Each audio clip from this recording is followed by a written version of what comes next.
नमस्कार. दरवर्षीप्रमाणे आपण यावर्षी देखील गणपती सणासाठी एक विशेष ट्रेन इकडून पाठवतोय. दादरवरून ही ट्रेन निघेल, कुडाळला जाईल असा हा प्रवास असेल आणि गणेश भक्तांसाठी हा मोफत प्रवास आहे, मोफत सेवा आहे. आपला हाच प्रयत्न असतो दरवर्षी की आपण आपल्या कोकणवासियांना त्यांच्या घरी जाता यावं, आपल्या कुटुंबियांना त्यांना भेटता यावं. आणि गणपती कारण आपल्या कोकणासाठी फार मोठा सण आहे, सर्वात मोठा सण आहे, तर तो त्यांच्या कुटुंबियांबरोबर त्यांना साजरा करता यावा म्हणून आमचा हा दरवर्षीचा छोटासा प्रयत्न असतो.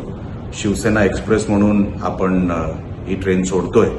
ती 25 तारखेला 25 ऑगस्टला दादर स्टेशनवरून निघेल आणि कुडाळला जाईल. तर आपण माझ्या सोशल मीडियावर मी ते सगळे डिटेल टाकलेले आहेत. कुठल्या नंबरवर आपल्याला संपर्क साधता येईल, कुठे आपल्याला आपले डिटेल द्यायचे, ते सगळं मी माझ्या सोशल मीडियाच्या माझ्या हँडलवर टाकलेले आहेत. आपण कृपया करून या सेवेचा लाभ घ्यावा एवढीच विनंती करतो. जय महाराष्ट्र.